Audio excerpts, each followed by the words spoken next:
प्रभु जीशु ख्रीष्टंकर पवित्र नाम आपण मानकु समस्त मोर आंतरिक नमस्कार जनाए एवं आजिर ए ऑनलाइन बाइबल अध्ययन मध्य को आपण मानकु प्रत्येक को स्वागत करूछि।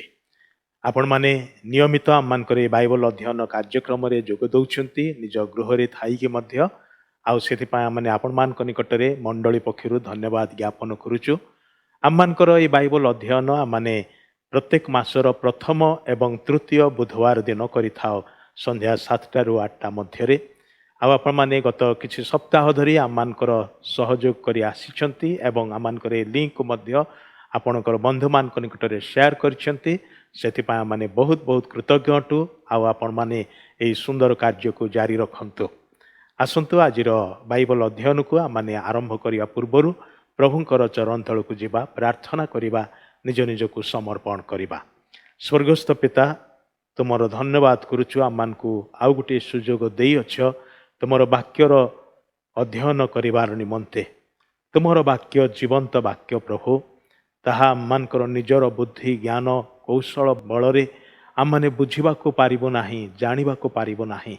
तुमे बुझेई न देले किए बा बुझी पारे प्रभु। तुमे शिखेई न देले किए बा शिखी पारे प्रभु। आम माने एई समय निज निज को समर्पण करूछु। ए ऑनलाइन बाइबल अध्ययन रे जेते भाई भणी सामिल अटंती जोग देइछंती प्रभु एहा परे जो माने परवर्ती समय रे यूट्यूब चैनल रे देखिबे से समस्त को तुम चरण तले थौअछु। प्रत्येक को तुम्हें आशीर्वाद कर से मानकर व्यक्तिगत जीवन को पारिवारिक जीवन को से मानकर सामाजिक मांडलिक जीवन को तुम्हें प्रचुर मंगल आशीर्वाद रे परिपूर्ण कर।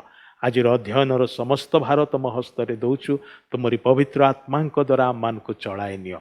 सब गौरव महिमा केवल तुमर हो यीशु नाम रे मागुअछु आमेन।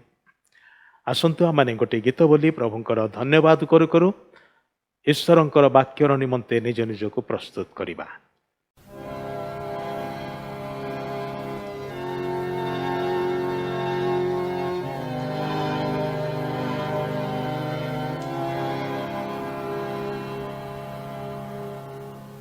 तुम्भ वाक्य अटे प्रदीप मोक्षीण चरणर। तुम्भ वाक्य अटे प्रदीप मोक्षीण चरणर।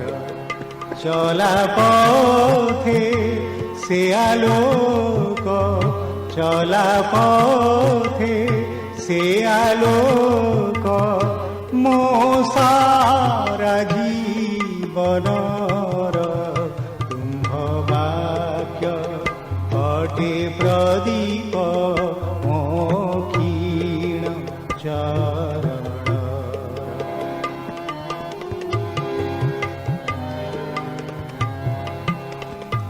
कर मो चक्षु प्रसन्न करिबी व्यवस्था ध्यान।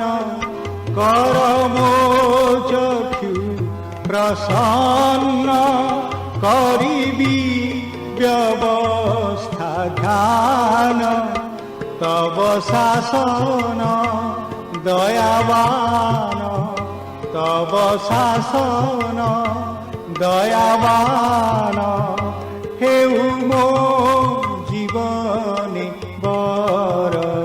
तुम्भ वाक्य अटे प्रदीप मोक्षीण चरण।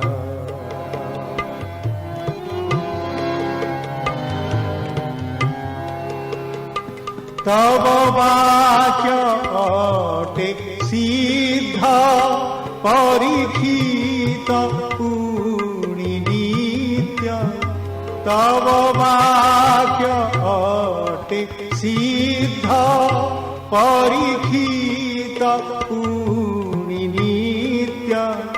संपदे अबाविपदे संपदे अबाविपदे हेउ से मोरो आवर।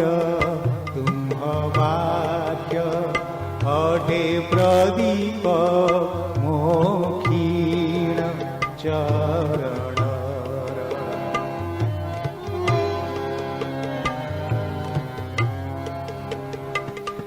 চিরস্থায়ী সে বিধান নহিব কেবে খণ্ডন চিরস্থায়ী সে বিধান নহিব কেবে খণ্ডন সে জীবন জড়াকার সে জীবন জড়াকার হেউ আত্মার আহার তুম্ভ বাক্য অটে প্রদীপ মোক্ষীণ চরণ চলা পথে সে আলোক চলা পথে সে আলোক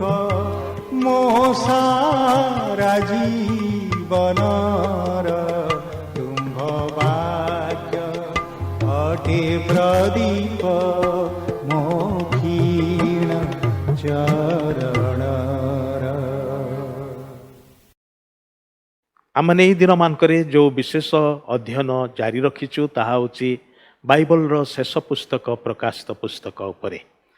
आममानकर अध्ययन रे वर्तमान पर्यंत आमने केवल तृतीय अध्याय पर्यंत आसीछु। प्रथम अध्याय अध्ययन उतारे आमने 2 एवं 3 अध्याय को आमने पद पद हिसाब रे अध्ययन न करी सारांश भाव रे अध्ययन करूछु। एवं इथिर मध्य आज प्रभुंकर अनुग्रह हेले आमने एही मंडली संपर्कित अध्ययन को आज आम शेष करवा जेपरिक आसंता थर आम मैंने चतुर्थ अध्याय आड़ को जीवा। जे प्रकार कि मु आगु कही अच्छी प्रकाशित पुस्तक आ 3 भाग रे विभक्त करा जाइछे। पुस्तक रे ही तार भाग विभाग रही। विशेषकर प्रथम अध्याय रे जहाँ जहाँ देखुअछ जहाँ जहाँ वर्तमान घटुअछि एवं जहाँ जहाँ एहा परे घटिब तेबे जहाँ जहाँ जोहन देखिथिले सेही समय ताहा 1 अध्याय लिखाई एवं जहाँ जहाँ जोहन से समय देखा पारिले अर्थात सेही प्रथम शताब्दी आरंभ करिके ख्रीष्टंकर आगमन पर्यंत जो समस्त समय जहाँ कि मंडलीर जुग बोली कहा जाए यही समस्त विषय जहाँ जहाँ वर्तमान घटुअछि सेही भागरे जाउछि। आ ताहा विशेष करिके द्वितीय एवं तृतीय अध्याय 2 एवं 3 अध्याय आम 7टी मंडली निकट को प्रभु जीशु ख्रीष्टंकर प्रेरित पत्र विषय आम देखुचु। प्रतिटी मंडली को से स्वतंत्र भाव में संबोधन करके से चिठीटी पठेइछन्ति एवं प्रत्येक मंडलीर निमंते ताहांकर मतामत ताहांकर दृष्टिकोण ताहांकर अनुयोग ताहांकर परामर्शर विषय सबू एई प्रतिटी विवरण रे आम माने देखिबा को पारुचु। तेबे वर्तमान सुधा आम मैंने 2 एवं 3 अध्याय विशेषकर जो सब विषय आलोचना करूँ से गोटे विषय देखुचु जे प्रभु जीशु ए मंडली मानक मध्यरु कौनसी मंडली को से प्रशंसा करिसेंते। से कहिले जेतेबेले आम्भे तुम्हर कर्म जानू आ सेतेबेले से मानकर केतोटी कर्मर कथा से पसंद करिकी से मानकर प्रशंसा करिसेंते। बा अन्य भाव रे कहया गले he gives commendation to the church से प्रशंसा करती आम्भे तुम्हर कर्म जानू। 3टी मुख्य विषय पाई से मंडली गुड़ी को प्रशंसा करती। विशेषकर से मानकर धर्म तत्परे बा धर्म शिक्षा रे से माने मौलिकता को अवलंबन करी अछंती। से मानकर कर्तव्य रे से माने विश्वस्त होई अछंती एवं से मानकर सुसमाचार प्रचार कार्य रे निर्भीकता को प्रकाश करी अछंती। एई सब विषय सकाशे से मानकर प्रशंसा करी अछंती। एवं द्वितीय विषय आम देखू से मंडली गण को मध्य अनुयोग करी अछंती। कंडेमनेशन से कही अछंती तथापि तुम्भ विरुद्ध रे आंभर एही कथा अछि किंबा किछि कथा अछि। को विषय पाए से मानकु अनुयोग करी अछंती से मानकर शिथिलतार निमंते से मानकर सालिसर जीवनर निमंते आउ से मानक मध्यरे नकली विषय को प्रश्रय देथिबारु एवं केही केही केवल आत्मतृप्ति अनुभव करिके उदासीन मनोभाव पोषण करुथिबारु ए सब विषय पाए से मानकु अनुयोग करी अछंती। एवं तृतीय विषय हमने आलोचना करिछु जहाँकि से मध्य प्रत्येक मंडली रे जयकारी मानक पाए प्रतिज्ञा देई अछंती जे जय करे ताहाकु आम्भे एहा देबा ताहा करिबा ଏଇ ଯେଉଁ ବିଷୟ ଗୁଡ଼ାକ ସେ କରିଅଛନ୍ତି ଏବଂ 7ଟି ଯାକ ମଣ୍ଡଳୀକୁ ସେ 7ଟି ପ୍ରତିଜ୍ଞା ଦେଇଛନ୍ତି। ପ୍ରଥମ ମଣ୍ଡଳୀକୁ ସେ ପାରଦିଶର ପ୍ରତିଜ୍ଞା ଦେଇଛନ୍ତି, ଦ୍ୱିତୀୟ ମଣ୍ଡଳୀକୁ ସୁରକ୍ଷାର ପ୍ରତିଜ୍ଞା ଦେଇଛନ୍ତି, ତୃତୀୟ ମଣ୍ଡଳୀକୁ ଯୋଗାଣର ପ୍ରତିଜ୍ଞା ଦେଇଛନ୍ତି, ଚତୁର୍ଥ ମଣ୍ଡଳୀକୁ କ୍ଷମତାର ପ୍ରତିଜ୍ଞା ଦେଇଛନ୍ତି, ପଞ୍ଚମ ମଣ୍ଡଳୀକୁ ପ୍ରଶଂସା କରିଅଛନ୍ତି, ଷଷ୍ଠ ମଣ୍ଡଳୀକୁ ତାଙ୍କର ସ୍ଥିତିକୁ ସ୍ଥାୟୀ କରୁଅଛନ୍ତି ଏବଂ ସପ୍ତମ ମଣ୍ଡଳୀକୁ ଅଂଶୀଦାରୀ ହେବାର ନିମନ୍ତେ ସେ ପ୍ରତିଜ୍ଞା କରୁଅଛନ୍ତି। 7ଟି ଯାକ ମଣ୍ଡଳୀ ଯେଉଁଟାକି ମାଣ୍ଡଳିକ ଯୁଗର 7ଟି ଅବସ୍ଥାକୁ ବୁଝାଏ ଏବଂ ମଣ୍ଡଳୀ ଯୁଗରେ ଥିବା ସବୁ ମଣ୍ଡଳୀରେ ଏହି ମଣ୍ଡଳୀ ଗୁଡ଼ିକର ବିଭିନ୍ନ ଅବସ୍ଥା ମଧ୍ୟ ପରିଲକ୍ଷିତ ହୁଏ, ତାହା ଆମମାନେ ଅନୁଧ୍ୟାନ କରିଅଛୁ। ଆଜି ଆମମାନେ ଅଳ୍ପ ସମୟ ପାଇଁ ଚିନ୍ତା କରିବା, ବିଶେଷ କରିକି ଶେଷ ମଣ୍ଡଳୀର ବିଷୟରେ। ଆମମାନେ ପ୍ରତିଟି ମଣ୍ଡଳୀକୁ ପୁଙ୍ଖାନୁପୁଙ୍ଖ ଭାବରେ ଆଲୋଚନା କରୁନାହୁଁ, କିନ୍ତୁ ଶେଷ ମଣ୍ଡଳୀ ଯେହେତୁ ବର୍ତ୍ତମାନର ମଣ୍ଡଳୀର ପ୍ରତିନିଧିତ୍ୱ କରେ, ଯେ ପ୍ରକାର ମୁଁ କହିଲି ସବୁଯାକ ମଣ୍ଡଳୀର ଅବସ୍ଥା ପ୍ରତିଟି ମଣ୍ଡଳୀରେ ଆଂଶିକ ଭାବରେ ଦେଖିବାକୁ ମିଳେ, କିନ୍ତୁ ଲାଉଦିକିଆ ମଣ୍ଡଳୀ ଯେଉଁ ମଣ୍ଡଳୀ କି ଶେଷ ଯୁଗର ମଣ୍ଡଳୀ ବୋଲି କୁହାଯାଏ ବା ଖ୍ରୀଷ୍ଟଙ୍କର ଆଗମନ ସମୟ ବେଳକୁ ଏଇ ଯେଉଁ ମଣ୍ଡଳୀ ପୃଥିବୀରେ ଥିବ ସେହି ମଣ୍ଡଳୀ ଲାଉଦିକିଆ ମଣ୍ଡଳୀ ଭଳି ଅଟେ। ଆଉ ସେଥିପାଇଁ ସେ ମଣ୍ଡଳୀର ବିଷୟ ଅଳ୍ପ ସମୟ ଆମମାନେ ଚିନ୍ତା କରିବା, ଯାହା ଆପଣମାନେ ପାଇବେ ପ୍ରକାଶିତ ପୁସ୍ତକ 3 ଅଧ୍ୟାୟ 14 ପଦରୁ ଆରମ୍ଭ କରିକି 22 ପଦର ଶେଷ ପର୍ଯ୍ୟନ୍ତ। ପ୍ରକାଶିତ 3 ଅଧ୍ୟାୟ 14 ପଦରୁ 22 ପଦ ପର୍ଯ୍ୟନ୍ତ। ଆଉ ମୁଁ ପଢ଼ିବା ପାଇଁ ଚାହୁଁଛି, ଆପଣମାନେ ଯଦି ବାଇବଲ ଅଛି ଖୋଲିକି ଦେଖିପାରନ୍ତି। ପ୍ରକାଶିତ 3:14ରୁ 22। ଲାଉଦିକିଆ ମଣ୍ଡଳୀର ଦୂତ ନିକଟକୁ ଲେଖ, ଯେ ସତ୍, ଯେ ବିଶ୍ୱସ୍ତ ଓ ସତ୍ୟ ସାକ୍ଷୀ, ଯେ ଈଶ୍ୱରଙ୍କ ସୃଷ୍ଟିର ଆଦିକର୍ତ୍ତା, ସେ ଏହା କହନ୍ତି, ଆମ୍ଭେ ତୁମ୍ଭର କର୍ମ ଜାଣୁ। ତୁମ୍ଭେ ଶୀତଳ ନୁହଁ କି ଉଷ୍ଣ ହିଁ ନୁହଁ। ତୁମ୍ଭେ ଶୀତଳ କି ଉଷ୍ଣ ହେଲେ ଭଲ ହୁଅନ୍ତା। ଏଣୁ ତୁମ୍ଭେ ଶୀତଳ କି ଉଷ୍ଣ ନ ହୋଇ ଈଷଦୁଷ୍ଣ ହେବାରୁ ଆମ୍ଭେ ତୁମ୍ଭକୁ ଆପଣା ମୁଖରୁ ଉଦ୍ଗାର କରିବାକୁ ଯାଉଅଛୁ। ତୁମ୍ଭେ କହୁଅଛ, ମୁଁ ଧନୀ, ମୋହର ବହୁତ ସମ୍ପତ୍ତି ଅଛି, ମୋହର କୌଣସି ଅଭାବ ନାହିଁ। ମାତ୍ର ତୁମ୍ଭେ ଯେ ଦୁର୍ଭାଗା, ଦିନହୀନ, ଦରିଦ୍ର, ଅନ୍ଧ ଓ ଉଲଙ୍ଗ, ଏହା ଜାଣ ନାହିଁ। ଏଣୁ ଆମ୍ଭେ ତୁମ୍ଭକୁ ଏହି ପରାମର୍ଶ ଦେଉଅଛୁ, ତୁମ୍ଭେ ଧନୀ ହେବା ନିମନ୍ତେ ଅଗ୍ନିରେ ପରିଷ୍କୃତ ସୁବର୍ଣ୍ଣ ଆଉ ତୁମ୍ଭ ଉଲଙ୍ଗତାର ଲଜ୍ଜା ଯେପରି ପ୍ରକାଶିତ ନ ହୁଏ, ଏଥିପାଇଁ ପରିଧାନ କରିବା ପାଇଁ ଶୁକ୍ଳ ବସ୍ତ୍ର, ପୁଣି ଦୃଷ୍ଟି ପାଇବା ନିମନ୍ତେ ଚକ୍ଷୁରେ ଲେପନ କରିବା ପାଇଁ ଅଞ୍ଜନ ଆମ୍ଭ ନିକଟରୁ କିଣ। ଆମ୍ଭେ ଯେତେ ଲୋକଙ୍କୁ ଭଲ ପାଉ, ସେମାନଙ୍କୁ ଅନୁଯୋଗ ଓ ଶାସନ କରିଥାଉ। ଅତଏବ ଉଦ୍ଯୋଗୀ ହୋଇ ମନ ପରିବର୍ତ୍ତନ କର। ଦେଖ, ଆମ୍ଭେ ଦ୍ୱାର ନିକଟରେ ଠିଆ ହୋଇ ଆଘାତ କରୁଅଛୁ।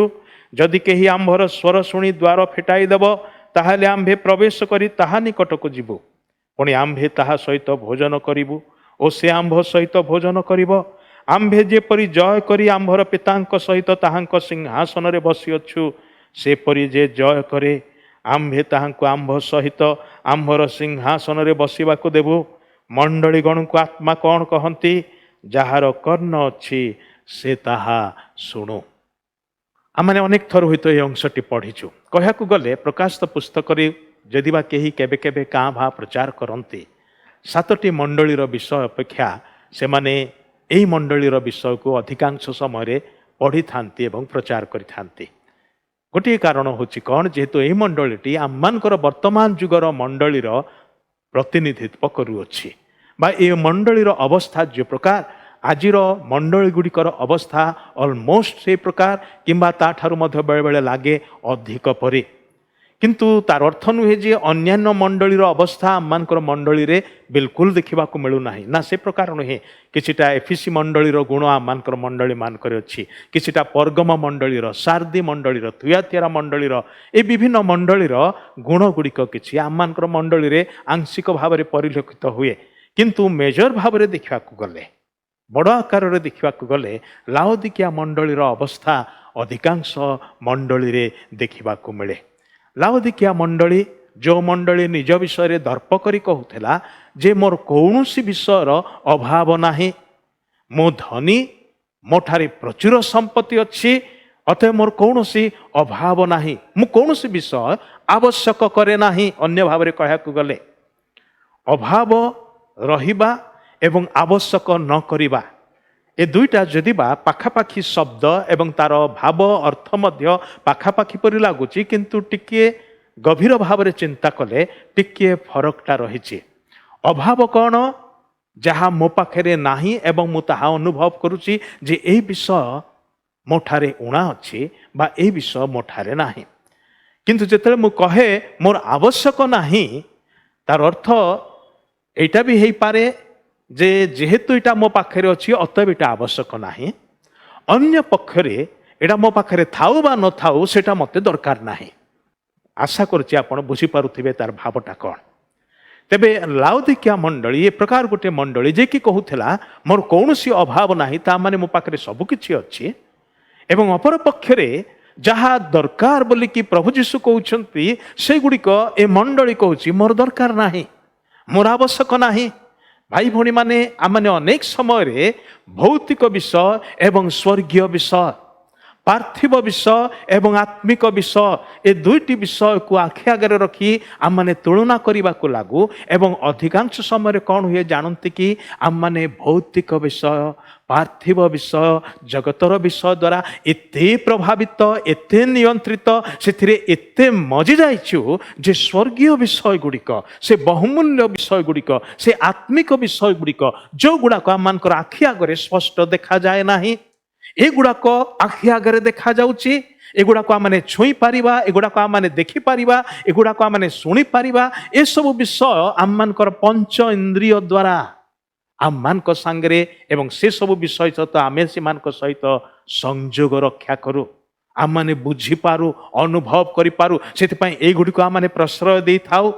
କିନ୍ତୁ ଅପର ପକ୍ଷରେ ସ୍ୱର୍ଗୀୟ ବିଷୟ, ଆତ୍ମିକ ବିଷୟ ଯାହା ପ୍ରଭୁ ଯୀଶୁ କହନ୍ତି ଏଗୁଡ଼ାକ ତୁମର ଦରକାର, ଅଥଚ ସେଗୁଡ଼ାକ ପ୍ରତି ଆମମାନେ ଅବହେଳା କରିଥାଉ। ଗୋଟିଏ ଉଦାହରଣ ଆମ ପାଇଁ ଯଥେଷ୍ଟ ହେବ। ସେ ବେଥନିଆର ସେ ପରିବାରର ଘଟଣା ନୁହେଁ କି? ଆପଣ ଜାଣନ୍ତି, ମୁଁ ଜାଣେ, ଆମମାନେ ସମସ୍ତେ ସେ ଘଟଣାର କଥା ବାଇବଲରେ ପଢ଼ିଛୁ। ଲୁକ 10 ଅଧ୍ୟାୟର ଶେଷ ଭାଗରେ ପ୍ରଭୁ ଯୀଶୁ ଦିନେ ବେଥନିଆକୁ ଗଲେ ଏବଂ ମାର୍ଥା ଯୀଶୁଙ୍କୁ ତାଙ୍କର ଶିଷ୍ୟମାନଙ୍କୁ ଗୃହକୁ ନିମନ୍ତ୍ରଣ କଲେ। ଆଉ ପ୍ରଭୁ ଯୀଶୁ ଶିଷ୍ୟମାନେ ଘରକୁ ଗଲେ, କିନ୍ତୁ ମାର୍ଥା ଗୋଟେ ପାଖରେ ବ୍ୟସ୍ତ ରହିଲା ବେଳକୁ ମରିୟମ ଆଉ ଗୋଟେ ପାଖରେ ଯୀଶୁଙ୍କ ପାଦ ତଳେ ବସିଛି। ମାର୍ଥା ଆସି ଅଭିଯୋଗ କଲା, ଆପଣ ମୋର ଭଉଣୀକୁ କାହିଁକି ପଠାଉନାହାନ୍ତି? ସେଇଠି ବସିଛି, ମୁଁ ଏକଲା ଖଟୁଛି। ଆଉ ସେତେବେଳେ ଯୀଶୁଙ୍କର ପ୍ରତ୍ୟୁତ୍ତର କ'ଣ ଥିଲା? ଯୀଶୁଙ୍କର ପ୍ରତ୍ୟୁତ୍ତର ଥିଲା, ମାର୍ଥା ମାର୍ଥା, ତୁମେ ଅନେକ ବିଷୟ ନେଇ ବ୍ୟତିବ୍ୟସ୍ତ ହେଉଛ। ସେଗୁଡ଼ାକ ବେକାର ବୋଲି ପ୍ରଭୁ ଯୀଶୁ କହିଲେ ନାହିଁ, ଖାଲି ଏତିକି କହିଲେ ଯେ ମାର୍ଥା, ତୁମେ ଅନେକ ବିଷୟରେ ଘାଣ୍ଟି ହେଉଛ, ଅନେକ ବିଷୟରେ ଏତେ ଚିନ୍ତିତ, ଭାରାକ୍ରାନ୍ତ, ବ୍ୟତିବ୍ୟସ୍ତ, ଯଦ୍ୱାରା କି ଯୋଉଟା ଅତ୍ୟନ୍ତ ଜରୁରୀ, ଏକମାତ୍ର ବିଷୟ ଆଉ ଯାହା ମଧ୍ୟ ତୁମ ପାଇଁ ପ୍ରୟୋଜନୀୟ ବିଷୟ। ଦେଖନ୍ତୁ, ଗୋଟିଏ ମାତ୍ର ବିଷୟ, ତାର ଦ୍ୱିତୀୟ ନାହିଁ, ତାକୁ ଆପଣ ରିପ୍ଲେସ୍ କରିପାରିବେ ନାହିଁ ଅନ୍ୟ କୌଣସି ବିଷୟ ଦ୍ୱାରା। ଗୋଟିଏ ମାତ୍ର ବିଷୟ ଏବଂ ଦ୍ୱିତୀୟ କଥା ସେ କହୁଛନ୍ତି ସେଇଟା ତୁମର ପ୍ରୟୋଜନ, ତୁମର ବଡ଼ ଦରକାର ଅଛି। ମୋର ଆବଶ୍ୟକ ନାହିଁ ବୋଲି କେମିତି କହିପାରୁଛ? ଏତେ ବିଷୟରେ ମଜି ଯାଇଛ ବୋଲି କ'ଣ ସେଗୁଡ଼ାକ ଦରକାର ନାହିଁ ବୋଲି ଭାବୁଛ କି? କିନ୍ତୁ ପ୍ରକୃତରେ ଦେଖିବାକୁ ଗଲେ ଅନନ୍ତ କାଳର ଆଲୋକରେ ତାହା ହିଁ ଜରୁରୀ ଅଟେ, ତାହା ହିଁ ଆବଶ୍ୟକ ଅଟେ। ମନୁଷ୍ୟ କେବଳ ରୁଟି ଖାଇ ବଞ୍ଚି ରହି ନାହିଁ। ବଞ୍ଚିବା ପାଇଁ ହେଲେ ଏଇ ଜଗତରେ, ପୁଣି ଆର ଜଗତରେ, ଏଇ କାଳରେ, ପୁଣି ଅନନ୍ତ କାଳରେ ବଞ୍ଚିବାକୁ ହେଲେ ପରମେଶ୍ୱରଙ୍କ ମୁଖରୁ ନିର୍ଗତ ପ୍ରତିଟି ବାକ୍ୟ ଦ୍ୱାରା ବଞ୍ଚିବାକୁ ହବ। ସେଇ ବିଷୟଟା ମରିୟମ ମନୋନୀତ କରିନେଇଥିଲା। ଭାଇ ଭଉଣୀମାନେ, ଦୁଇ ଭଉଣୀ, ମାତ୍ର ଦୁଇ ଭିନ୍ନ ବିଷୟ ଦ୍ୱାରା ସେମାନେ ନିୟନ୍ତ୍ରିତ, ଦୁଇ ଭିନ୍ନ ବିଷୟର ବଶୀଭୂତ, ଦୁଇ ଭିନ୍ନ ବିଷୟରେ ପରିପୂର୍ଣ୍ଣ, ଦୁଇ ଭିନ୍ନ ବିଷୟ ଦ୍ୱାରା ପରିଚାଳିତ ଅଟନ୍ତି। ଦୁଇ ଦିଗ, ଦୁଇଟି ଫଳାଫଳ, ଦୁଇ ପ୍ରକାର ଶେଷ ଓ କେତେ ଯେ ବିଷୟ ସେଥିରେ ଆସୁଅଛି। ତେବେ ଭାଇ ଭଉଣୀମାନେ, ଲାଉଦିକିଆ ମଣ୍ଡଳୀ ସେ ପ୍ରକାର ଗୋଟେ ମଣ୍ଡଳୀ ଥିଲା ଯେ କହୁଥିଲା ମୋର କୌଣସି ଅଭାବ ନାହିଁ। କେବଳ କହୁଥିଲା ତାହା ନୁହେଁ, ସେ ମଧ୍ୟ କହୁଥିଲା ମୋର କୌଣସି ବିଷୟର ଆବଶ୍ୟକ ନାହିଁ। ସେ ସ୍ୱର୍ଗୀୟ ବିଷୟ ହେଲେ କ'ଣ ହେଲା, ସେ ଯୀଶୁଙ୍କର ବିଷୟ ହେଲେ କ'ଣ ହେଲା, ମୋର ଦରକାର ନାହିଁ। ମୁଁ ଯାହା ବୁଝିଛି ଠିକ୍, ମୁଁ ଯାହା କରୁଛି ଠିକ୍, ଆଉ ଏ ଅନୁସାରେ ହିଁ ହବ। এই ପ୍ରକାର କଥାବାର୍ତ୍ତା, এই ପ୍ରକାର ଚିନ୍ତାଧାରା ମଣ୍ଡଳୀ ମାନଙ୍କରେ କେବେ ଶୁଣିଛନ୍ତି କି? କେବେ ଦେଖିଛନ୍ତି କି? ବୋଧେ ଆପଣ ହଁ କହୁଛନ୍ତି। ମୁଁ ମଧ୍ୟ ଦେଖିଛି, ମୁଁ ମଧ୍ୟ ଶୁଣିଛି। ଏ ପ୍ରକାର ବିଷୟ ଯୋଉଟା ସାଧାରଣତଃ ଜଗତରେ ହୁଏ ମଣ୍ଡଳୀ ଭିତରକୁ ପଶି ଆସିଛି। ଭାଇ ଭଉଣୀମାନେ ସତର୍କ ହେବା ଦରକାର ଆମମାନଙ୍କୁ। ତେବେ ଏହି ମଣ୍ଡଳୀ ପ୍ରତି ପ୍ରଭୁଙ୍କର ଅଭିଯୋଗ କ'ଣ, ପ୍ରଭୁଙ୍କର ଅନୁଯୋଗ କ'ଣ? ସେ ଏ ମଣ୍ଡଳୀକୁ ଅନୁଯୋଗ କରିବା ପୂର୍ବରୁ ନିଜ ବିଷୟରେ ସେ ପ୍ରକାଶ କରନ୍ତି। ଯେ ଏହି ବାର୍ତ୍ତା ଦେଉଛନ୍ତି, ଯେ ଏହି ଚିଠିଟି ପଠାଉଛନ୍ତି, ଯେ ଏହି ସମ୍ବାଦ ମଣ୍ଡଳୀକୁ ଦେଉଛନ୍ତି, ସେ ଆପଣାର ପରିଚୟ ବିଷୟରେ ପ୍ରକାଶ କରନ୍ତି। ଯେମିତି ଅନ୍ୟାନ୍ୟ ମଣ୍ଡଳୀ ନିକଟରେ ମଧ୍ୟ ଯେ ପ୍ରକାର ସେ ଆପଣା ବିଷୟରେ କିଛି କିଛି ପ୍ରକାଶନ ଦେଇଅଛନ୍ତି, ଏହି ମଣ୍ଡଳୀ ପ୍ରତି ମଧ୍ୟ ସେ ଆପଣାର ପ୍ରକାଶନ ଦେଇଅଛନ୍ତି। ଏହି ମଣ୍ଡଳୀ ସହିତ ନକାରାତ୍ମକ ବିଷୟରେ କଥୋପକଥନ କରିବା ପୂର୍ବରୁ ସେ ନିଜ ବିଷୟରେ କହନ୍ତି। ସେ ନିଜ ବିଷୟରେ କ'ଣ କହନ୍ତି? ପ୍ରଥମ ବିଷୟ କହନ୍ତି ଆମେନ୍। ଇଂରାଜୀ ତର୍ଜମାରେ ଆମେନ୍ ବୋଲି ଲେଖାଯାଉଛି, ଓଡ଼ିଆ ତର୍ଜମାରେ ଯେ ସତ୍ ବୋଲିକି ଲେଖାଯାଉଛି। ମୁଁ ଜାଣେନି ଆମେନ୍ର ଅର୍ଥ ସତ୍ ବୋଲିକି ଓଡ଼ିଆରେ କାହିଁକି ତର୍ଜମା କରାଗଲା, ଆଉ କେମିତି ଭାବରେ ତର୍ଜମା କରାଗଲା। କିନ୍ତୁ ଇଂରାଜୀରେ ଆମେନ୍ ଶବ୍ଦଟି ଯେଉଁଟାକି ପାଉଲ ମଧ୍ୟ ବ୍ୟବହାର କରିଅଛନ୍ତି ଏବଂ ଏ ପ୍ରକାଶିତ ପୁସ୍ତକରେ ମଧ୍ୟ ଆମମାନେ ଥରକୁ ଥର ଦେଖୁଅଛୁ, ୟାର ମିନିଂ କ'ଣ ଆପଣ ଏବଂ ମୁଁ ଭଲ କରି ଜାଣୁ। ଆମେ ପ୍ରତ୍ୟେକ ଦିନ ବ୍ୟବହାର କରୁଥିବା ଗୋଟିଏ ଶବ୍ଦ ଏହା ଅଟେ, ନୁହେଁ କି? ଯେତେ ଥର ଆମମାନେ ପ୍ରଭୁଙ୍କ ଚରଣ ତଳେ ପ୍ରାର୍ଥନା କରୁ, ସେତେ ଥର ଆମମାନଙ୍କର ପ୍ରାର୍ଥନାର ଶେଷ ଭାଗରେ କ'ଣ କହୁ, କେଉଁ ଶବ୍ଦଟା ବ୍ୟବହାର କରୁ? ଏଇ ଶବ୍ଦଟା, ନୁହେଁ କି? ଆମେନ୍। ତାର ଅର୍ଥ ହେଉଛି ହଁ ଏହିପରି ହେଉ। ଆମେ ପ୍ରଭୁଙ୍କ ନିକଟରେ ଗୁହାରି କଲା ଉତ୍ତାରେ, ନିବେଦନ କଲା ଉତ୍ତାରେ ପ୍ରଭୁଙ୍କୁ କହୁଛୁ ଆମେନ୍, ଅର୍ଥାତ୍ ହେ ପ୍ରଭୁ, ମୁଁ ଯେମିତି କହିଲି ସେମିତି ହଉ, କିମ୍ବା ତୁମେ ଯେମିତି କହୁଛ ସେମିତି ହିଁ ହେଉ। ୟାର ସିମ୍ପଲ ମିନିଂ ହେଉଛି ଏହା।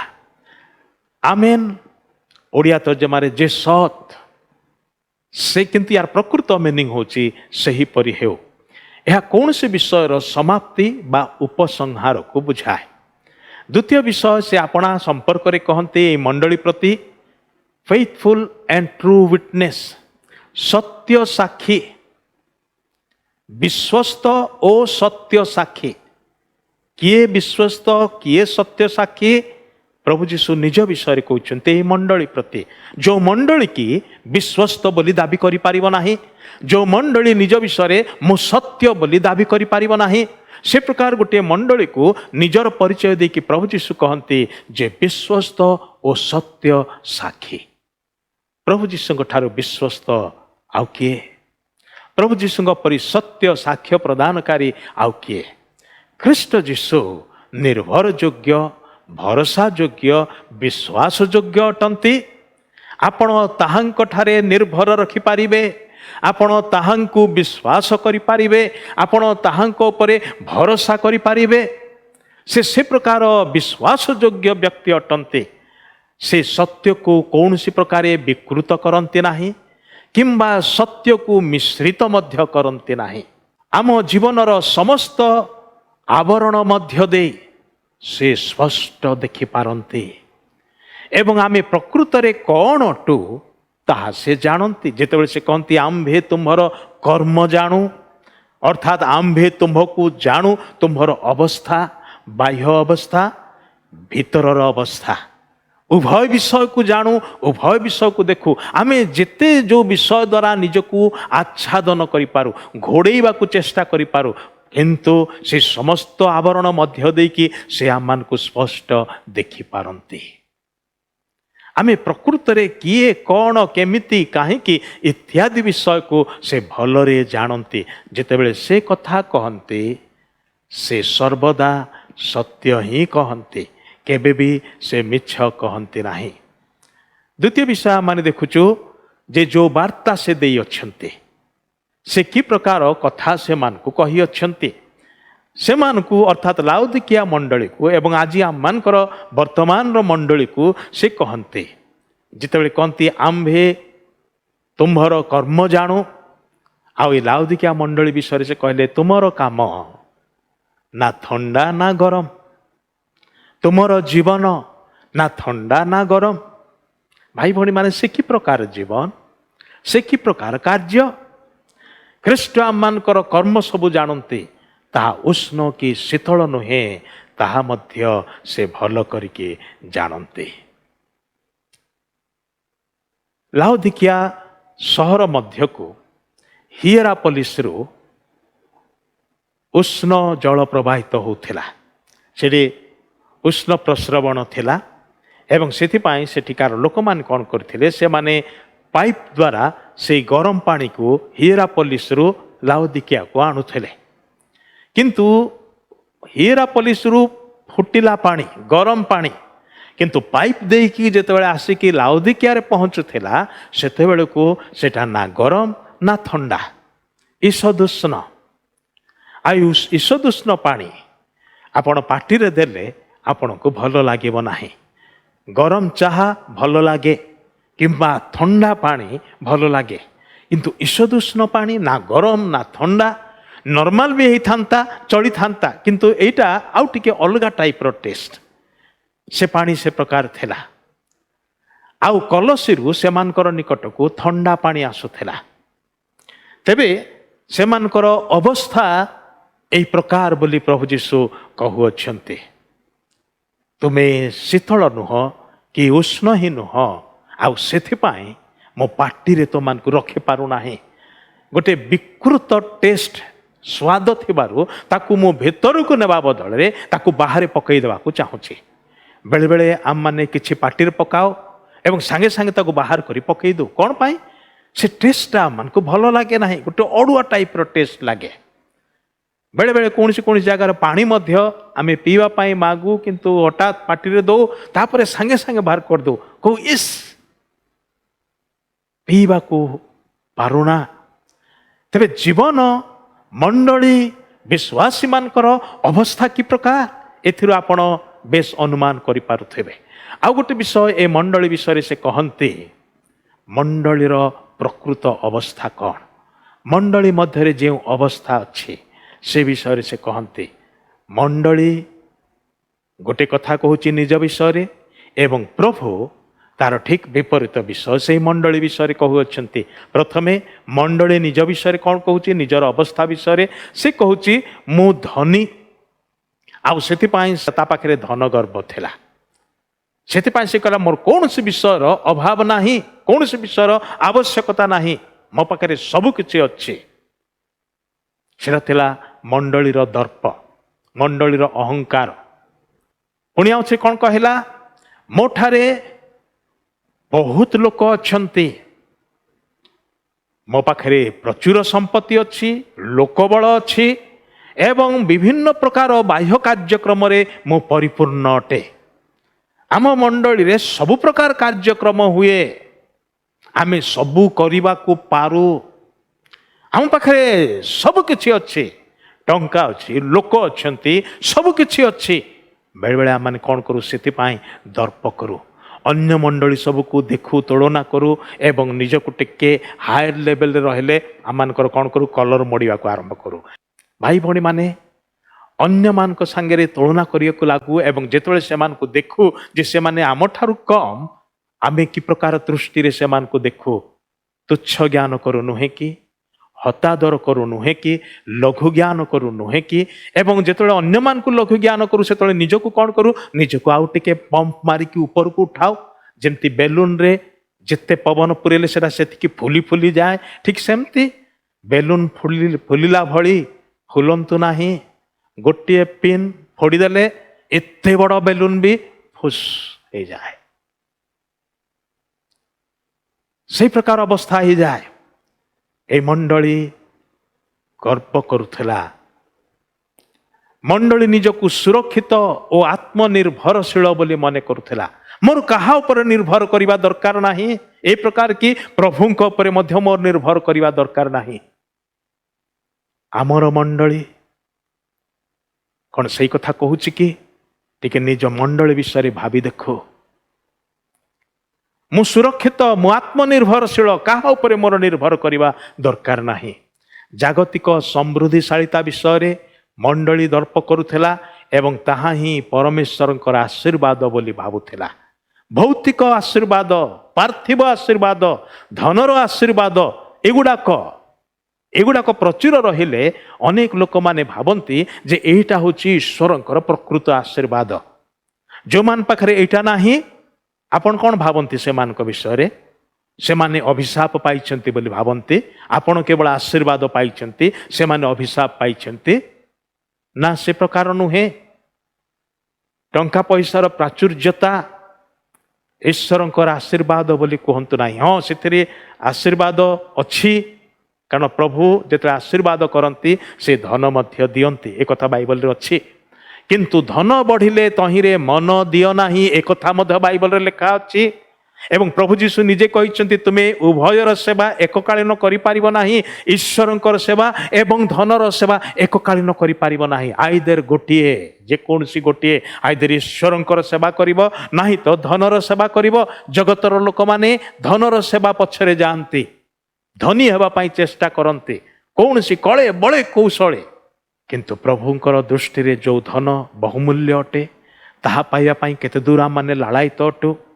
ଏ ମଣ୍ଡଳୀ ମଧ୍ୟ ଭାବୁଥିଲା, ଓ ମୁଁ ବେଶ ଖ୍ୟାତି ସମ୍ପନ୍ନ, ମୋ ବିଷୟରେ ସମସ୍ତେ ଜାଣନ୍ତି, ଆଉ ସମସ୍ତଙ୍କର ମୁଁ ପ୍ରିୟ ପାତ୍ର ଅଟେ, ମୁଁ ସମୃଦ୍ଧିଶାଳୀ, ମୋର ଆଚରଣ ବେଶ ମାର୍ଜିତ ଅଟେ। ମାତ୍ର ଏ ମଣ୍ଡଳୀ ଶକ୍ତିହୀନ ଥିଲା, ଦୁର୍ବଳ ଥିଲା। ସବୁଠାରୁ ପରିତାପର ବିଷୟ ହେଉଛି ନିଜର ଶୋଚନୀୟ ଅବସ୍ଥା ବିଷୟରେ ଏହି ମଣ୍ଡଳୀ ସଚେତନ ନଥିଲା। ଭାଇ ଭଉଣୀମାନେ, ସବୁଠାରୁ ଦୁଃଖର ବିଷୟ କ'ଣ ଜାଣନ୍ତି କି? ଯେତେବେଳେ ଆପଣ ନିଜର ଅବସ୍ଥା ବିଷୟରେ ଅଜ୍ଞ ଅଟନ୍ତି, ସଚେତନ ନୁହନ୍ତି। କାରଣ ଯେତେବେଳେ ଜଣେ ମଣିଷ ନିଜର ଅବସ୍ଥାକୁ ବୁଝିପାରେ ନାହିଁ, ଜାଣିପାରେ ନାହିଁ, ସେତେବେଳେ ତାର ପ୍ରତିକାର କରିବାକୁ ପାରେ ନାହିଁ। ଆପଣଙ୍କର ଶରୀରରେ ଘା ହେଇଛି, ଅଥଚ ଆପଣ ଅନୁଭବ କରିପାରୁନାହାନ୍ତି। ଆଉ ସେ ଘାଟା ଶରୀର ହେଲେ ତାହା ବଢ଼ି ବଢ଼ି କ୍ୟାନ୍ସର ଆଡ଼କୁ ଯାଉଛି, ଅଥଚ ଆପଣ ସେ ବିଷୟରେ ଅଗୋଚର ଅଟନ୍ତି, ଆପଣ ସଚେତନ ନୁହନ୍ତି। ତାର ପ୍ରତିକାର କରିପାରିବେ ନାହିଁ। ଫଳରେ କ'ଣ ହବ? ପରିଣାମ ହବ ମୃତ୍ୟୁ। ତାହା ବଢ଼ି ବଢ଼ି ବଢ଼ି ବଢ଼ି ଏ ପ୍ରକାର ଅପ୍ରତିକାର୍ଯ୍ୟ ବିଷୟରେ ହବ। ଯେମିତିକି ଯେରେମିୟା ଲେଖନ୍ତି, ଅନ୍ତଃକରଣ ସବୁଠାରୁ କପଟମୟ ଏବଂ ଅପ୍ରତିକାର୍ଯ୍ୟରେ ପ୍ରପୀଡ଼ିତ। ଏମିତି ପୀଡ଼ାରେ ପୀଡ଼ିତ ଯାହାର ପ୍ରତିକାର କରିହବ ନାହିଁ। ତାମାନେ ଏଇ ବେମାର ପାଇଁ କୌଣସି ଇଲାଜ ନାହିଁ, ଏଇ ବେମାର ପାଇଁ କୌଣସି ଚିକିତ୍ସା ନାହିଁ। ସେଇ ଯେଉଁ ଅବସ୍ଥା, ଏ ମଣ୍ଡଳୀ ମଧ୍ୟରେ ସେଇ ପ୍ରକାର ଅବସ୍ଥା ରହିଥିଲା। ନିଜ ବିଷୟରେ ମଣ୍ଡଳୀ ତାହା କହୁଥିଲା। ଅପରପକ୍ଷରେ ପ୍ରଭୁ ଯୀଶୁ ଏହି ମଣ୍ଡଳୀ ବିଷୟରେ କ'ଣ କହନ୍ତି ଏବଂ ଆଜି ଏ ମଣ୍ଡଳୀ ଦ୍ୱାରା ଆପଣଙ୍କୁ ଆଉ ମୋତେ କ'ଣ କହନ୍ତି, ଆମମାନଙ୍କର ମଣ୍ଡଳୀ ବିଷୟରେ କ'ଣ କହନ୍ତି? ସେ କହନ୍ତି, ପ୍ରଭୁଙ୍କର ଦୃଷ୍ଟିକୋଣ, ମତାମତ ଏ ମଣ୍ଡଳୀ ବିଷୟରେ ସମ୍ପୂର୍ଣ୍ଣ ବିପରୀତ ଥିଲା, ଭିନ୍ନ ଥିଲା। ମଣ୍ଡଳୀର ବିଭିନ୍ନ ଅବସ୍ଥାକୁ ଦର୍ଶାଇବା ନିମନ୍ତେ ପ୍ରଭୁ ଯୀଶୁ ନିଜେ ଏଥିରେ କେତେ ଗୁଡ଼ାଏ ଶବ୍ଦକୁ ବ୍ୟବହାର କରିଅଛନ୍ତି, ଯେଉଁ ଶାସ୍ତ୍ରାଂଶଟି ଆମମାନେ ପାଠ କଲୁ। ସେ ଗୋଟିଏ ଶବ୍ଦ ବ୍ୟବହାର କରୁଛନ୍ତି ରେଚେଡ୍, ଦୁର୍ଭାଗା, ନୈରାଶ୍ୟପୂର୍ଣ୍ଣ। ଆଉ ଗୋଟେ ଶବ୍ଦକୁ ବ୍ୟବହାର କରୁଛନ୍ତି ମିଜେରାବୁଲ, ଦିନହୀନ, ଦୟନୀୟ ଅବସ୍ଥା ତୁମର। ଆଉ ଗୋଟେ ଶବ୍ଦ ବ୍ୟବହାର କରୁଛନ୍ତି ଦରିଦ୍ର, ପୁଅର, ଆତ୍ମିକ ଦାରିଦ୍ର୍ୟତା ତୁମଠାରେ ଅଛି। ଭାଇ ଭଉଣୀମାନେ, ପାର୍ବତ୍ୟ ଉପଦେଶରେ ପ୍ରଭୁ ଯୀଶୁ ଯେଉଁ ଦିନହୀନର ବିଷୟ କହିଛନ୍ତି, ଆତ୍ମାରେ ଦିନହୀନ ଲୋକେ ଧନ୍ୟ, ସେଇଟା ଅଲଗା। କିନ୍ତୁ ଏଠି ଯେଉଁ ଦିନହୀନ ଶବ୍ଦଟା ବ୍ୟବହାର କରାଯାଉଛି, ଏଇଟା ହେଉଛି ଆତ୍ମିକ ଜୀବନରେ ଏତେ କାଙ୍ଗାଳ ହେଇଯାଇଛି, ମାନେ ଭିକାରୀ ଠାରୁ ବି ଆହୁରି ହୀନ ଅବସ୍ଥା। ସେଇଟା ହେଉଛି କ'ଣ? ସେଇଟା ହେଉଛି କ୍ଷୁଧା ତୃଷା ଥିବାର ବିଷୟ। ମୋ ଠାରେ ଏଇଟା ନାହିଁ, ଆଉ ମୁଁ ଏଟାକୁ ଲୋଡ଼ିବି, ଏଇଟା ମୋର ଦରକାର ଅଛି, ସେଇଟା ସେଇ ଅନୁଭୂତି। କିନ୍ତୁ ଏଇଠି ହେଉଛି କ'ଣ? ଏଇଠି ହେଉଛି ଗୋଟେ ଲାଚାର ଅବସ୍ଥା, ଦୟନୀୟ ଅବସ୍ଥା, ଆତ୍ମାରେ ଦରିଦ୍ର, କାଙ୍ଗାଳ ଅଟେ, ଭିକାରୀ ଅଟେ, ଅଭାବଗ୍ରସ୍ତ ଅଟେ। ଆଉ ଗୋଟେ ଶବ୍ଦ ପ୍ରଭୁ ବ୍ୟବହାର କରିଅଛନ୍ତି ଏଠାରେ, ସେ ମଣ୍ଡଳୀର ଅବସ୍ଥାକୁ ବୁଝେଇବାକୁ ଯାଇ, ତୁମେ ଅନ୍ଧ ଅଟ। ତମେ ଭାବୁଛ ତୁମେ ଦେଖିପାରୁଛ, କିନ୍ତୁ ତୁମେ ଦେଖୁନାହଁ କିଛି। ଭାଇ ଭଉଣୀମାନେ, ଆଖି ଥାଇକି ବି କେତେ ଥର ଆମମାନେ ଅନ୍ଧ ହେଇଛୁ। କୌଣସି ବିଷୟ ପ୍ରତି ए पर्यंत आमने दृष्टिपात करनाहु आम मानकर दर्शन धंदला होईछि आम माने जहा करिबा दरकार ताहा करिबा को पारुनाहु जहा करिबा आवश्यक नहीं से सबुरे बेस मातिछु केतेक गुरुत्वपूर्ण विषय केतेक प्रधान विषय सबू सेगुड़ाक आम मान को देखा जाए ना अथच आम छोट छोट विषय एमती मजी हजी जाइचु जे सेगुड़ाक ही आम मान समय को बर्बाद कर चली भाई भौणी माने आम मान अवस्था कि प्रकार जीशु कहते तुम्हें अंध आउ एते अंध जे निजर ओ पारिपार्श्विक अवस्था देखिबा विषय रे तुम्हें अक्षम अट देखि पारुना हो एवं आउ गोटे शब्द से व्यवहार करछन्ते से मानकर प्रकृत अवस्था को बुझाइया पाई से कहछन्ते यू आर नेकेड उल्लंग अट अवश्य ईश्वरंकर दृष्टि रे आमे समस्ते उल्लंग ओ अनावृत अटु किंतु एठारे जो उल्लंगतार कथा कहा जाउछि कहक गले यही लाउदिकिया रे मध्य से मानकर पोशाक पत्र विषय रे से मानकर व्यवसाय भल थिला उत्तम पोशाक बाह्य रूप उत्तम पोशाक से माने पिंधुथिले प्रभु कहउछन्ते तुम भितरटा उल्लंग अटे आ तापरे प्रभु जीशु किछि परामर्श दउछन्ते he gives some counsel to this church मंडली प्रति ख्रीष्टंकर केतेक परामर्श बा निर्देशर कथा माने ठारे देखुछु प्रथम कथा से कहउछन्ती मु तुमको एक कथा कहवा को चाहूँगी कारण कहवा दरकार अछि तुम्हें शुणिबा दरकार एवं बुझिबा दरकार लाउदिकियार जे अभाव अछि सेही अभाव आड़कू से सेमानकर दृष्टि को आकर्षण करुअछन्ती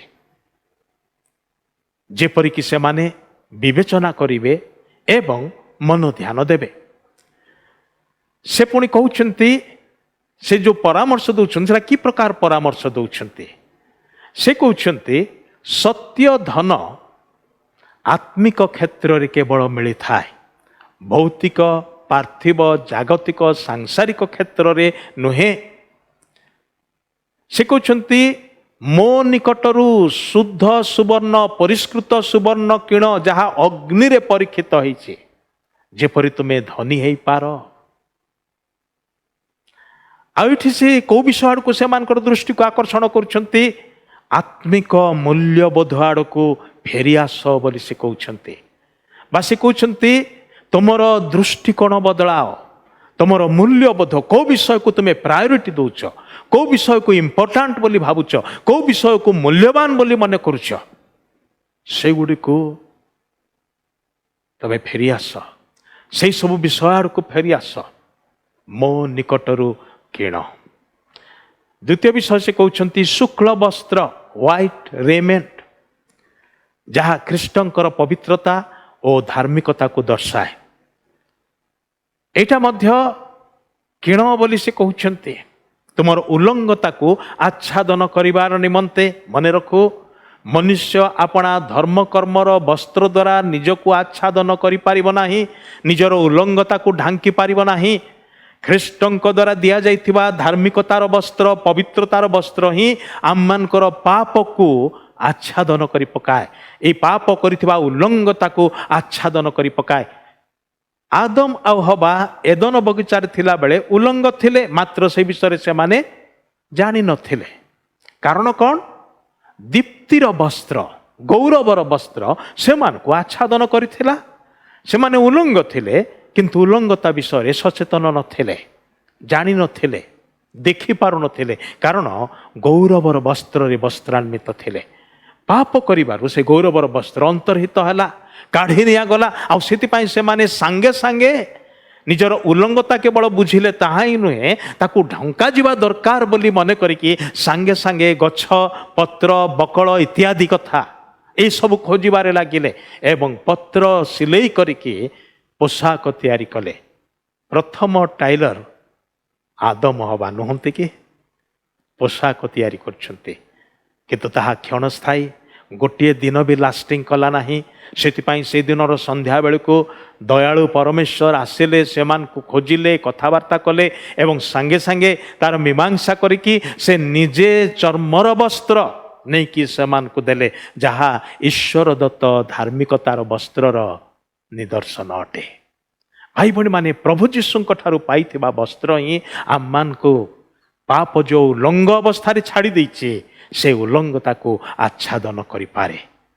प्रभु जीशु एठारे को विषय प्रति दृष्टिपात करूछन्ते से कहते आत्मिक गुण मध्य को फेरी आस। Spiritual values, spiritual virtues, return to the spiritual virtues. तृतीय विषय से कहते anoint thine eyes with eye salve that thou may see। तुम्हें तुमर चक्षुरे प्रकृत अंजन लेपन कर, अंजर मो निकटर किण जेपरी तुम्हें देखा पारिब। एठारे आत्मिक दर्शन बा दृष्टिर पुनरुद्धार निमंते ख्रीष्ट परामर्श दियंती। से कहते तुमर आखि अच्छे मात्र तुम्हें दृष्टि शक्ति को हरैच, देखा पारुना। मो निकटर अंजन निय, लेपन कर, तुम्हें जेपरी देखा पारिब। तुमर दृष्टिर पुनरुद्धार हबार आवश्यकता रही, तुमर दर्शनर पुनरुद्धार हबार आवश्यकता रही। प्रिय मंडली, आज आपण आखि थाई अंध नुहंती तो देखि पारुछंती कि केते दूर पर्यंत देखि पारुछंती? कौन वर्तमान रो एक क्षणिक समय, क्षणिक वातावरण, क्षणिक परिवेश एवं आखपाखरे जो माने अछंती आपणकर मंडलीर सभ्य सभ्या साही पड़ोसी केवल सेतिकी ही सही परिसर भितरे ही आपण देखि पारुछंती कि? एवं ता ठारू अधिक देखिबा को पारु नाहंती? शॉर्ट साइटेड, लॉन्ग साइटेड, दुई प्रकार दृष्टिकोण अच्छी नुहे कि कहीं कहीं पाखर जिनस को केवल देखती, दूरर जिनस को देखि पारती नाही।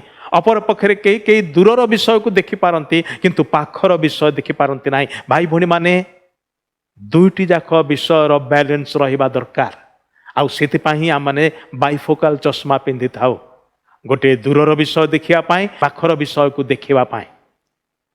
दुईटी जाक दृष्टिकोण आवश्यक। आमे आममानकर पारिपार्श्विक एवं आभ्यंतरीण अवस्था को मध्य देखिबा दरकार एवं सुदूर को मध्य देखिबा दरकार। आम माने आममानकर मंडलीर लोकमानकर परित्राण विषय, पाप क्षमा विषय चिंता करिबा दरकार एवं दूर रे रहुथिबा लोकमानकर मध्य मन परिवर्तन, पाप क्षमा, परित्राणर विषय मध्य चिंता करिबा दरकार। आउ सेथिपाई मिशन माइंडेड हवा आवश्यक। अनेक साधारणतः चारिकांथ भितर निजक आबद्ध रखती एवं सेठी ही सबु प्रकार प्रोग्राम हुए, सबु प्रकार कार्यक्रम हुए, सबु प्रकार उद्दीपना सभा ठू आरंभ करके सबु किछि से चारिकांथ भितर हुए, बाहर को जानती नाही। आउ के अछंती केवल बाहर विषय मनोयोगी, भितर आड़े खोल हेलानी से विषय सतर्क नुहंती, सचेतन नुहंती। दुईटी जाक विषय आवश्यक। भितर को मध्य देखंतु, बाहर को मध्य देखंतु। अन्य परिवार विषय चिंता करंतु, निज परिवार विषय अवहेला करंतु नाही। दुईटी जाक विषय आवश्यक। मंडलीर विश्वासी मानक विषय, एक आरिकर विषय चिंता करिबा एवं जो माने ख्रीष्टंक पलरे ए पर्यंत अंतर्भुक्त हे नांती से मानक विषय मध्य चिंता करिबा। सेतिपाय आम मानकर दृष्टिर बा दर्शनर पुनरुद्धार हेबा आवश्यक अटे। Restoration of spiritual vision. आउ गोटे विषय ठारे प्रभु कहउछन्ते मंडली प्रति ताहांकर अनुकंपा, ख्रीष्टंकर अनुकंपा तांकर मंडली प्रति। कारण से कहउछन्ते आम्भे जाहाकू भल पाऊ। मंडलीर जे प्रकार अवस्था थिले मध्य मंडली पाई जेहेतु से निज प्राण देइछन्ति, छातीर रक्त देइछन्ति, मंडली पाई मूल्य देइछन्ति, सेति पाई मंडली को से प्रेम करन्ति।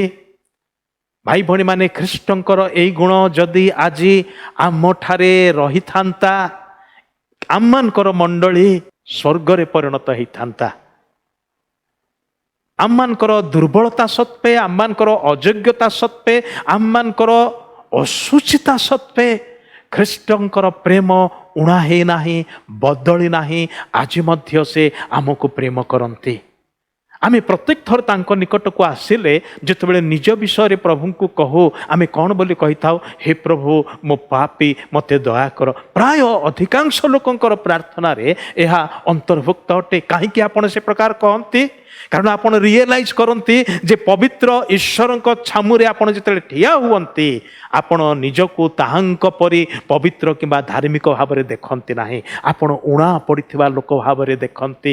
ଆଉ ସେଥିପାଇଁ କହନ୍ତି, ହେ ପ୍ରଭୁ ମୋ ପାପୀ ମୋତେ ଦୟା କର। ଏବଂ ସେଇ ପ୍ରଭୁ ଦୟା ପରବଶ ହେଇକି, ଦୟାରେ ଅନୁକମ୍ପାରେ ପରିପୂର୍ଣ୍ଣ ହେଇକି ତାଙ୍କର ପ୍ରେମକୁ ଉଣା କରିନାହାନ୍ତି।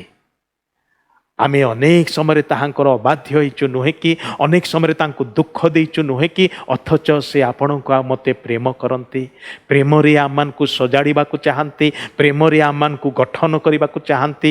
ଯେତେବେଳେ ସେ ଆମମାନଙ୍କୁ ତିଆରି କରିବା ପାଇଁ ଆସନ୍ତି, ଆମେ ସେତେବେଳେ ହୁଏତ ଆମମାନଙ୍କର ଗୋଡ଼ ଉଠେଇକି ତାଙ୍କୁ ନାତ ମାରିବା ପାଇଁ ଚେଷ୍ଟା କରିଛୁ, ଅଥଚ ସେ ଅଧୈର୍ଯ୍ୟ ହେଇନାହାନ୍ତି।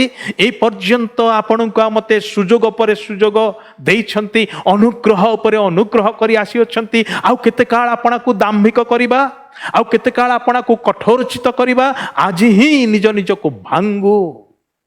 ଭଗ୍ନ ଓ ଚୂର୍ଣ୍ଣ ଅନ୍ତକରଣ ତାହାଙ୍କର ଗ୍ରାହ୍ୟ ବଳି ଅଟେ। ଭାଇ ଭଉଣୀମାନେ, କଠୋରଚିତ ହେବା ନାହିଁ, ଦାମ୍ଭିକ ହେବା ନାହିଁ। ତାହାଙ୍କର ପ୍ରେମ ଆମଠାରେ ପରିପୂର୍ଣ୍ଣ ହେଉ ଏବଂ ଆମଠାରେ ପରିବ୍ୟାପ୍ତ ହେଉ।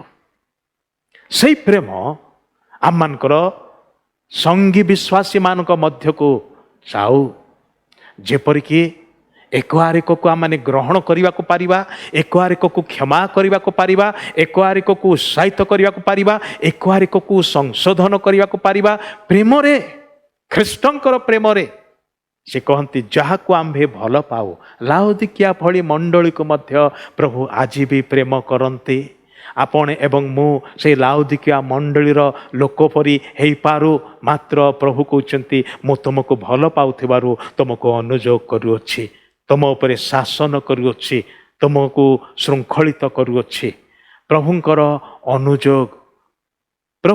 ଅନୁଯୋଗର ଗୋଟିଏ ମାତ୍ର ଲକ୍ଷ୍ୟ, ଗୋଟିଏ ମାତ୍ର ଉଦ୍ଦେଶ୍ୟ ହେଉଛି ଆମମାନଙ୍କୁ ସେଇ ସଙ୍ଗତି ମଧ୍ୟକୁ ପୁନରୁଦ୍ଧାର କରିବା, ସେ ପରିବାର ମଧ୍ୟକୁ ଫେରେଇ ଆଣିବା। ସେଇଟା ହେଉଛି ତାହାଙ୍କର ଅନୁଯୋଗ ଅନୁଶାସନର ଗୋଟିଏ ମାତ୍ର ଉଦ୍ଦେଶ୍ୟ, ଗୋଟିଏ ମାତ୍ର ଲକ୍ଷ୍ୟ। ଭାଇ ଭଉଣୀମାନେ, ତାହା ଆମମାନଙ୍କ ଜୀବନରେ ଅଭ୍ୟାସ କରୁ। ସେ କହନ୍ତି, ଯାହାକୁ ଆମ୍ଭେ ଭଲ ପାଉ ତାହାକୁ ଆମ୍ଭେ ଅନୁଯୋଗ କରୁ, ଯାହାକୁ ଆମ୍ଭେ ପ୍ରେମ କରୁ ତାହାକୁ ଆମ୍ଭେ ଶାସନ କରୁ। ତେବେ ପ୍ରଭୁଙ୍କର ପରାମର୍ଶ କ'ଣ ଏ ମଣ୍ଡଳୀ ପ୍ରତି? ସେ କହୁଛନ୍ତି, ଅତଏବ ଉଦ୍ଯୋଗୀ ହୋଇ କ'ଣ କରିବ? ଉଦ୍ଯୋଗୀ ହୋଇ ନାଚିବ, ଗୀତ ଗାଇବ। କେହି ସେଇଟାକୁ ହିଁ ଉଦ୍ଯୋଗ ବୋଲି କହନ୍ତି, କିନ୍ତୁ ସେଇ କଥା ଏଠାରେ କହୁନାହାନ୍ତି। ଏଇଠିରେ ଯେଉଁ ବିଷୟ ପାଇଁ ଉଦ୍ଯୋଗ ଦରକାର, ସେଇ ଉଦ୍ଯୋଗର ଅଭାବ ଅଧିକାଂଶ ମଣ୍ଡଳୀରେ ଆଜି ସ୍ପଷ୍ଟ ଦେଖାଯାଉଛି। କେଉଁ ବିଷୟର ପାଇଁ ଉଦ୍ଯୋଗ ଦରକାର? ମନ ପରିବର୍ତ୍ତନ କରିବା ପାଇଁ ଉଦ୍ଯୋଗ। ଉଦ୍ଯୋଗୀ ହୋଇ ମନ ପରିବର୍ତ୍ତନ କର, ବି ଜେଲସ୍ ଏଣ୍ଡ ରିପେଣ୍ଟ। ମନ ପରିବର୍ତ୍ତନ କରିବା ପାଇଁ ଉଦ୍ଯୋଗୀ ହୁଅ, କାରଣ ଏଇ କ୍ଷେତ୍ରରେ ସମସ୍ତେ ଶିଥିଳ ଅବସ୍ଥାରେ ଅଛୁ। ପାପ କରି ପକଉଛୁ, ଅଥଚ ଅନୁତାପ କରିବା ବିଷୟରେ କେବେ ବି ଚିନ୍ତା କରିନାହୁଁ।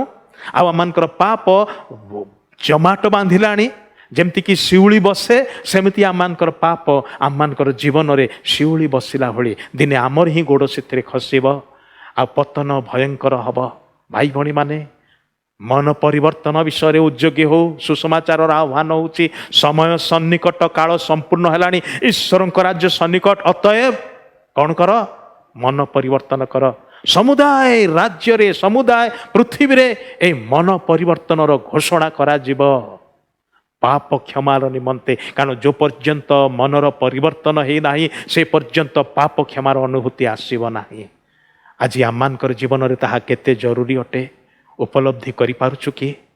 ଅନ୍ତତଃ ଲାଉଦିକିଆ ମଣ୍ଡଳୀ ପ୍ରତି ପ୍ରଭୁଙ୍କର ଯେଉଁ ପରାମର୍ଶ, ସେଥିରୁ ଆମେ ଏହି ଶିକ୍ଷା ଗ୍ରହଣ କରୁ।